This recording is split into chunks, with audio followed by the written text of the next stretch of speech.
I was standing in the kitchen, the phone pressed against my ear, disbelief washing over me in cold waves.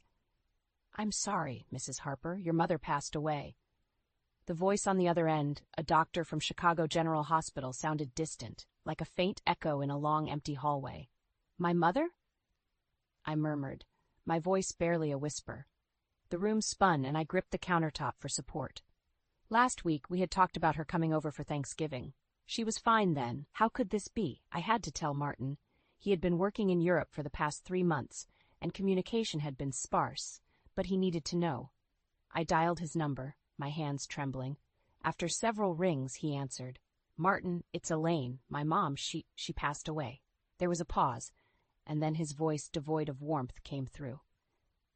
"Oh, I see. Look, Elaine, I'm really tied up right now. I've got a trip planned with the guys to Barcelona. Can't really skip it." His words hit me like a physical blow. "You're not coming back? Not even for the funeral?" I struggled to keep my voice steady. "Elaine, you know how it is with my job. I'll be back in a couple of months. Just handle things there, okay?" And without waiting for my response, he hung up. I stood there, the phone still in my hand, feeling a hollow emptiness growing inside me. My mother was gone, and the man I had spent 20 years with couldn't care less. The next few days passed in a blur of arrangements and condolences, a relentless march of reality that I navigated like a ghost. It was on the 3rd day, in the midst of this, that I received another call that seemed to stop time altogether. It was Martin's brother, Alex. "Elaine, there's been an accident. Mom and Dad, they're gone." The phone slipped from my grasp and clattered to the floor. Martin's parents, too? It felt like some cruel joke, a nightmare I couldn't wake up from. I called Martin, but his phone went straight to voicemail. I left message after message, each one more desperate than the last. I couldn't go to his parents' funeral.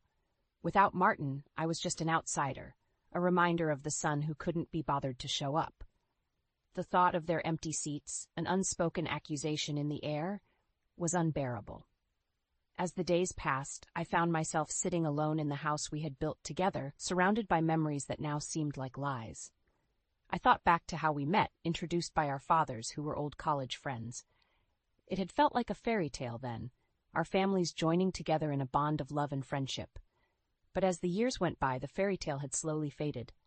Martin was always busy, always absent. His work was his life, and I, along with our son Peter, were just fixtures in his world. When Peter was 10, my father passed away. My rock, my confidant, gone. Martin had been away on a business trip then, too. I was left alone to deal with the grief, to support our son, to keep the family together. And now, with both our families shattered, I was alone again. Our marriage had become a routine of loneliness and resentment. I was the homemaker, the silent supporter, while Martin was the absent provider. But was he really providing, or just running away from a life he no longer wanted? I tried to remember the last time we had laughed together or shared a moment of genuine connection. But all I could see was the growing distance between us, a chasm filled with unspoken words and unmet needs. As I sat there, lost in my thoughts, I realized that this wasn't just about his absence. It was about the lack of respect, the lack of empathy. It was about a marriage that had become a hollow shell of what it once was. And as the sun set, casting long shadows across the room, I knew that something had to change. I couldn't live in this shadow any longer. The days following the funerals were a whirlwind of silent houses and unanswered calls. I tried to reach Martin again, but it was as if he had vanished off the face of the earth. That's when the memories began to creep in, unwelcome and unbidden. I remembered our early days, how Martin's charm and ambition had swept me off my feet. We were young, in love, and the world seemed full of possibilities. But as years passed, the man I fell in love with started to fade, replaced by someone consumed by work and his own needs. I was pulled from my reverie by a knock on the door. Standing there was Alex, Martin's younger brother. His eyes were red-rimmed, his usual cheerful demeanor nowhere in sight. "Elaine, I can't believe he didn't show up. Not even a call," he said, his voice heavy with grief and disbelief. "I know, Alex. I've been trying to reach him, but—" Nothing. Alex shook his head, his anger palpable. "You know, Elaine, there's something deeply wrong with him. Mom and Dad deserved better. You deserve better." His words struck a chord in me. deserve better. The thought had crossed my mind, but hearing it from someone else made it real. It wasn't just me feeling this way. Elaine, if you need anything, just let me know, okay? Alex offered before he left, a hint of worry in his eyes. That night, as I lay in bed, the house eerily quiet, I realized how much of my life I had dedicated to a man who saw me as nothing more than a convenience. The love, the support, the sacrifices, it was as if they meant nothing to him. A mixture of anger and resolve began to build within me. I wasn't going to be the silent, suffering wife anymore. I needed to find out what Martin was up to, what was so important that he couldn't even show up for his own parents' funeral. The next morning, I made a decision that would change everything. I hired a private investigator. It was a drastic step, but I needed to know the truth. The PI was a middle-aged woman named Sarah, who had a no-nonsense air about her. "We'll find out what he's up to," Sarah assured me. "It won't take long." True to her word, within a week, Sarah came back with information that shattered any illusions I had left about Martin. Photos and reports of him with another woman in Barcelona, looking carefree and in love. As I looked at the photos, a cold, hard knot formed in my stomach. This wasn't just a business trip. This was a betrayal of everything our marriage was supposed to stand for. I confronted Martin over the phone. His response was a cocktail of excuses and deflections. "Elaine, you're blowing this out of proportion. It's just a work thing." "A work thing? Is that what you call this?" I countered, my voice shaking with anger. "You wouldn't understand. It's complicated," he snapped back, his voice cold and distant. I realized then that I was speaking to a stranger. The man I had married, the man I had built a life with, was gone. In his place was someone who saw me as nothing more than a hurdle to his desires. That night, as I lay awake, the weight of my decision heavy on my chest, I knew there was no going back. Martin had made his choice, and now it was time for me to make mine. The path ahead was unclear, but one thing was certain. I would no longer be a prisoner in my own life. The days after discovering Martin's betrayal were a blur of anger and disillusionment. Each morning, I awoke to the stark reality of my solitary struggle. The house, once filled with laughter and warmth, now echoed with the silence of betrayal.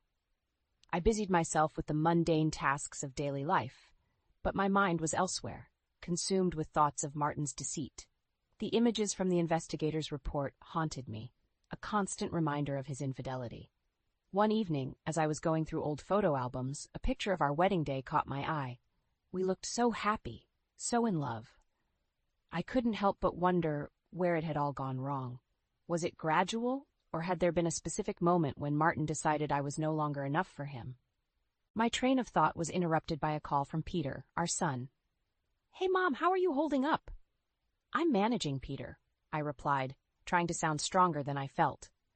There was a pause before he spoke again, his voice laced with concern.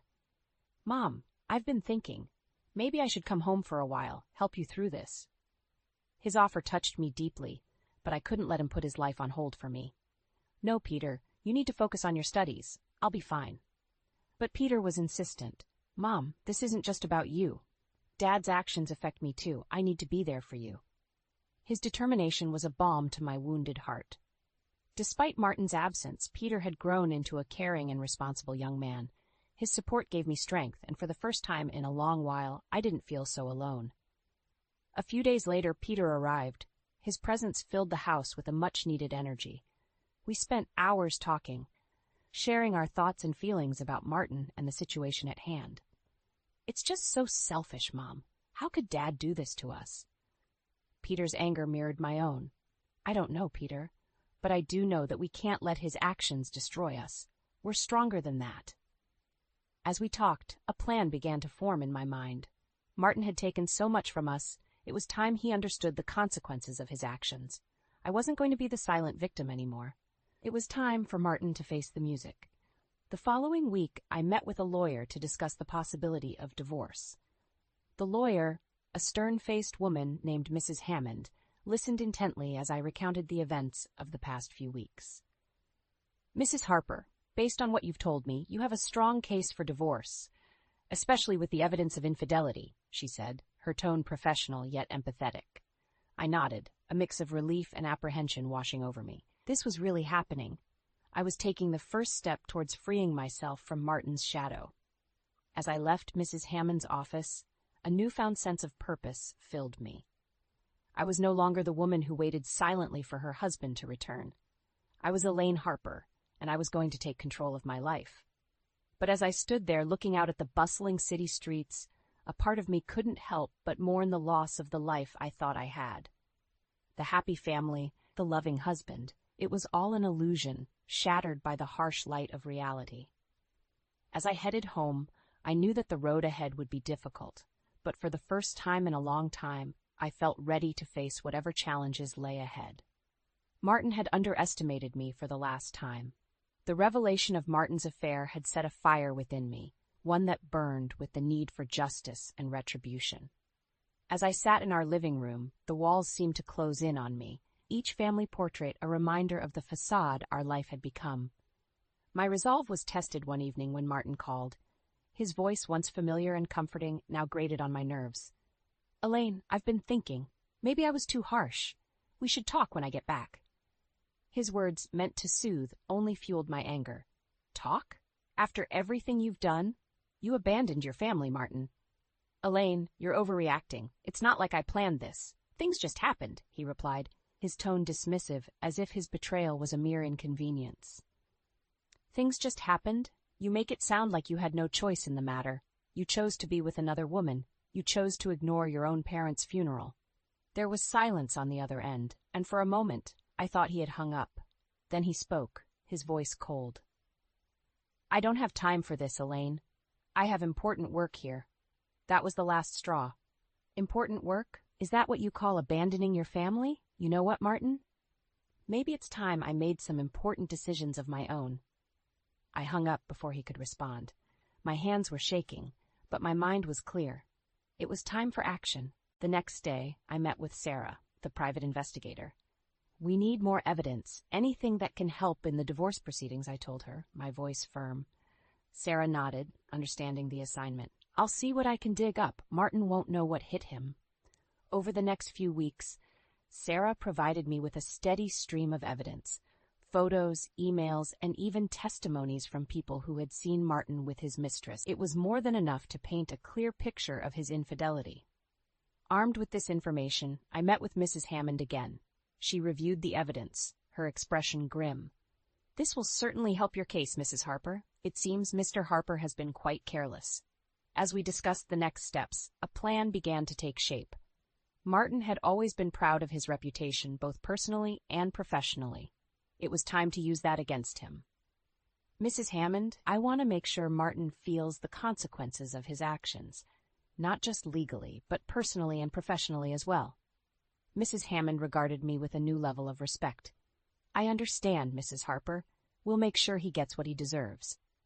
When Martin finally returned home, it was to a cold and unwelcoming house. I greeted him with divorce papers, my expression as hard as the resolve within me. "Elaine, what is this?" he asked, his voice a mix of surprise and annoyance. "It's over, Martin. I'm filing for divorce, and before you try to talk your way out of this, know that I have enough evidence to ruin you." Martin's face turned a shade paler, his usual confident demeanor crumbling. "You wouldn't dare," he said, but his voice lacked conviction. "I dare, Martin. I dare to stand up for myself and for our son. You've made your choices, and now you'll live with the consequences." As he read through the papers, his face twisted in anger and disbelief. But there was no going back. I had drawn the line, and there was no crossing it. That night, as Martin packed his bags and left, I felt a sense of liberation. The chains of our loveless marriage were finally broken. I was free to start anew, free from the lies and deceit that had bound me for so long. As I watched him drive away, a sense of justice filled me. This was just the beginning. Martin would soon learn that his actions had consequences that would haunt him for the rest of his life. The days following Martin's departure were filled with a tumultuous mix of emotions. Anger, relief, and a sense of vindication swirled within me. The house, now void of his presence, felt larger, as if it too had been holding its breath under his oppressive shadow. My resolve was tested when I received a call from Martin, his tone a mix of anger and desperation. "Elaine, you're ruining me." The divorce papers, the allegations. Do you realize what you're doing? His words were like fuel to my fire. Yes, Martin, I know exactly what I'm doing. I'm showing the world who you really are. You can't do this to me. I've worked hard for everything I have, he argued, his voice laced with entitlement. Worked hard? You mean you've lied and cheated your way through our marriage? You've made your bed, Martin. Now you have to lie in it. Martin's voice rose, a crescendo of frustration and disbelief. You were nothing before me. You think you can just take everything? I felt a surge of power at his words. I was nothing? No, Martin. I was everything you didn't appreciate. And now I'm taking back what's mine.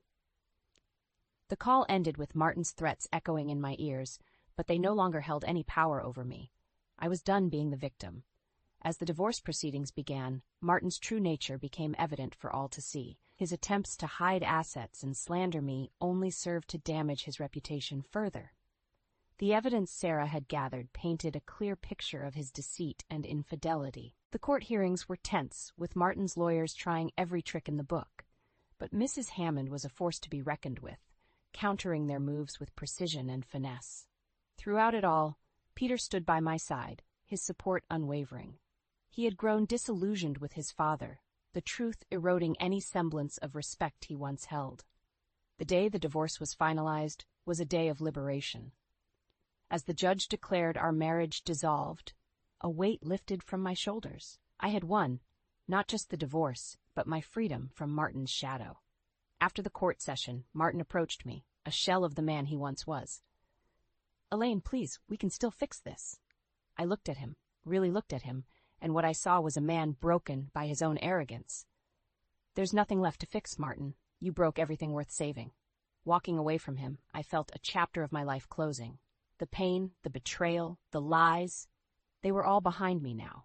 Ahead lay a path of my own making, free from the deceit that had clouded my life for so long. As I stepped out of the courthouse, the sun broke through the clouds, bathing the world in a warm golden light. It felt like a sign, a promise of new beginnings and brighter days ahead. I turned to Peter, a smile spreading across my face. Let's go home, son. We have a new life to start. And with that, we walked away, leaving Martin and the past where they belonged, behind us. With the divorce finalized, I was determined to reveal the extent of Martin's disgrace to those who had been blinded by his facade. I knew that true justice wouldn't come from the courts alone. It had to come from exposing him to the world.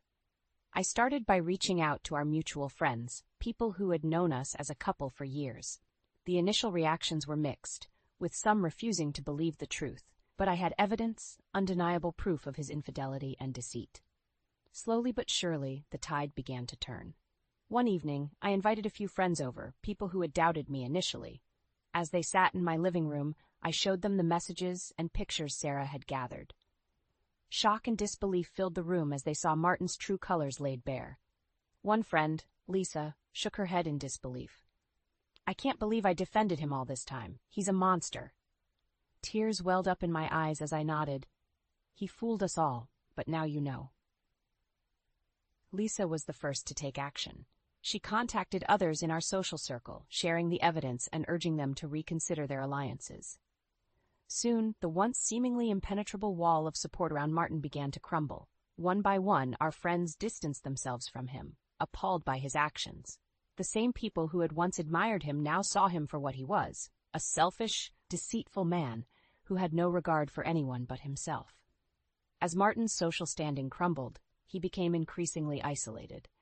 His attempts to salvage his reputation only made things worse, as he lashed out at those who had abandoned him. His once strong network of contacts began to disappear, leaving him with no one to turn to. I watched with a sense of grim satisfaction as the man who had caused me so much pain faced the consequences of his actions. It wasn't enough for him to lose his friends. I wanted him to lose everything. One day, I received a call from Martin's former boss, Mr. Reynolds. He had heard about the divorce and the scandal surrounding Martin. Elaine, I had no idea. I can't believe he would do such things. I sighed, my voice heavy with exhaustion. It's been a long time coming, Mr. Reynolds. Martin's true nature finally caught up with him. Mr. Reynolds paused, then spoke with a hint of regret. I'm sorry to hear about all of this, but I wanted to let you know that Martin's behavior at the company has also come to light. We've decided to terminate his employment. I felt a rush of vindication. Thank you, Mr. Reynolds.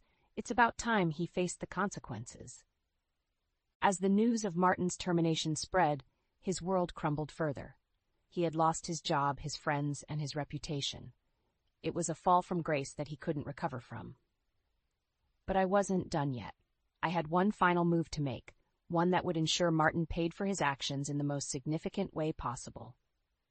With Martin's world in shambles, it was time for the final blow, the ultimate revenge that would ensure he paid for his sins. I had discovered a hidden secret during the divorce proceedings, one that would bring him to his knees. Late one evening, as I sat in my quiet home, I made the call I had been dreading but also eagerly anticipating. The voice on the other end was familiar, cold, and detached. Martin, we need to talk. There was a long pause before he replied, his voice wary. What do you want, Elaine? I want justice, Martin. I want you to pay for everything you've done. My words were deliberate, each one carrying the weight of my anger and determination. Martin chuckled, a mocking sound that sent shivers down my spine. You think you can do anything to me now? I've lost it all, Elaine. What more could you possibly take from me? I took a deep breath, steadying myself.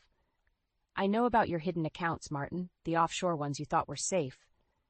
I have the evidence, and I'm not afraid to expose you. Silence hung in the air, thick and suffocating. I could hear the panic in his voice when he finally responded. How did you? That's not important right now, I interrupted. What matters is that I have the power to ruin you completely.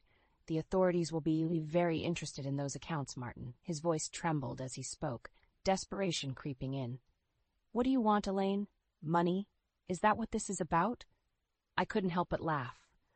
A bitter and vindictive sound. Money won't fix the damage you've done, Martin. But it will ensure you suffer for a long time. I outlined my terms, a substantial portion of his hidden wealth to be transferred to me as compensation for the years of pain and betrayal. Martin had no choice but to agree, his voice defeated. As I hung up the phone, I felt a rush of satisfaction. Martin had lost everything, his job, his reputation, and now his secret wealth. He was a broken man, a shadow of his former self. But I had won. I had taken back control of my life, exposed him for the monster he was, and ensured that he would pay for his actions. It was a sweet victory, one that had been a long time coming. In the end, it wasn't just about revenge. It was about reclaiming my own dignity and self-worth. I had emerged from the darkness stronger and more resilient than ever. As I sat alone in my quiet home, I couldn't help but smile. The nightmare was finally over, and I was free to live my life on my terms. Martin's downfall was a satisfying end to a chapter of my life that I was more than ready to leave behind.